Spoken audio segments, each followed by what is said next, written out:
కేవలం 6 వయసులు అని చెప్పి చులకన మీ అందరికీ కూడా. వీళ్ళు ఏం మాట్లాడరులే, వీళ్ళు మనం చెప్తే భయపడతారు అని చెప్పని అనుకునే భావంలో ఈ కూటమి ప్రభుత్వం కనబడుతుంది.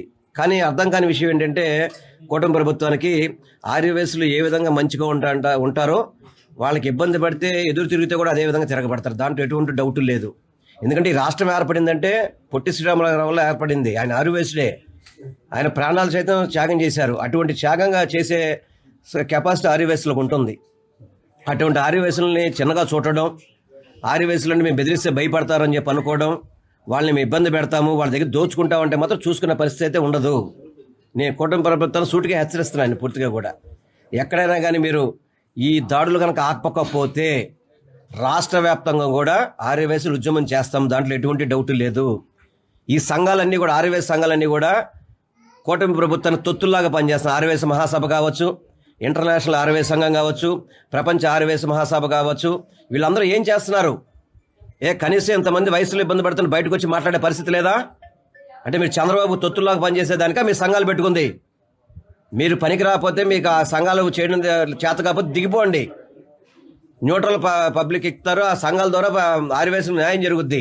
మీ ద్వారా పార్టీలకి సంఘాలు తాకట్టు పెట్టేసి 6 వయసులు ఇబ్బంది పడుతున్నా కానీ ఎక్కడ పట్టించుకోవడం అనేది 6 వయసు మహాసభకు కానివ్వండి, ప్రపంచ 6 వయసు మహాసభకు కానివ్వండి, ఇంటర్నేషనల్ 6 వయసు సంఘం కానివ్వండి, ఇవన్నీ కూడా కూటమి ప్రభుత్వానికి తొత్తుల్లాగా పనిచేస్తున్నాయి. ఇంతమంది 6 వయసులకి ఇబ్బంది పడుతుంటే ఏ ఒక సంఘమైన వెళ్ళి పలకరించింది ఎవరినైనా కానీ? అంటే మీరు చంద్రబాబు తొత్తులా పనిచేయాలని చూస్తున్నారా? నేను చెప్తున్నా, 6 వయసు ఏ సంఘాన్ని సరే ఉపేక్షించే పని లేదు. 6 వయసులకి ఎక్కడ ఇబ్బంది పడినా కానీ అన్ని సంఘాలు ఏకం కావాలి, రాజకీయాలకు అతీతంగా ముందుకు రాగాలి. ఈ 6 వయసుల మీద దాడులు ఆపపోతే మాత్రం తప్పనిసరిగా మేము ఒక వ్యక్తి 6 వయసు వ్యక్తిగా కావచ్చు, వైఎస్ఆర్సీపీ కాంగ్రెస్ పార్టీ నాయకుడిగా కావచ్చు, మేమందరం కూడా గాళం విప్పుతాము. ఈ కూటమి ప్రభుత్వాన్ని గద్దె దించే వరకు కూడా తప్పకుండా మేము ఉద్యమం చేస్తాము. దాంట్లో ఎటువంటి డౌటు లేదు. ఇలా దాడులు జరుగుతుంటే చూస్తూ ఊరుకునే పరిస్థితి కాదు.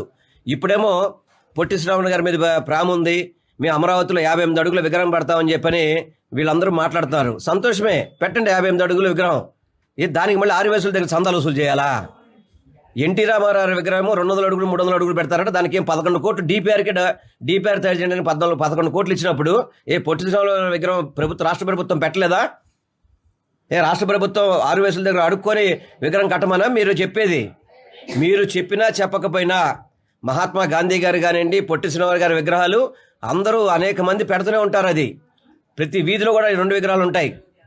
కానీ మీరేమో షో ఏమో మీరు చేసుకొని ఏదో మేము రాజధానిలో స్థలం ఇచ్చాం, ఆ స్థలానికి కూడా ఎక్కడ జీవో లేదు, ఆ స్థలం మీద కూడా ఎక్కడ హక్కులు లేవు, దాంట్లో విగ్రహం పెట్టుకోవడానికి అనుమతి ఇచ్చారంతే వీళ్ళు. దానికేమో రోడ్డు మీదకి వెళ్ళిపోయి అంగుళానికి 5,000 అని చెప్పని, అడుగు 5 లక్షలు అని చెప్పని 6 వయసుల దగ్గరే డబ్బులు వసూలు చేస్తారు. అంటే పొట్టి శ్రీరాములు గారు 6 వయసుల కోసం పనిచేశారు. ఆయన తెలుగు ప్రజలందరూ కలిసి ఉండాలని చెప్పని ఆయన ప్రాణాలు సైతం అర్పించిన వ్యక్తి పొట్టి శ్రీరాములు గారు. ఈరోజు ప్రతి ఊళ్ళో మీటింగ్ పెట్టడం, మేము అక్కడ శ్రీరాములు గారు విగ్రహం పెడుతున్నాము, మీరు డబ్బులు ఇవ్వాలని చెప్పిన వ్యాపారస్తులందరినీ ఒత్తిడి చేయడం అనేది చాలా బాధాకరం. దీన్ని మేము పూర్తిగా కూడా వ్యతిరేకిస్తున్నాం, పూర్తిగా ఖండిస్తున్నాం కూడా. చరిత్ర సృష్టించినోడు ఇప్పుడు ఆ చరిత్రని తిరగరాయబోతున్నాడు.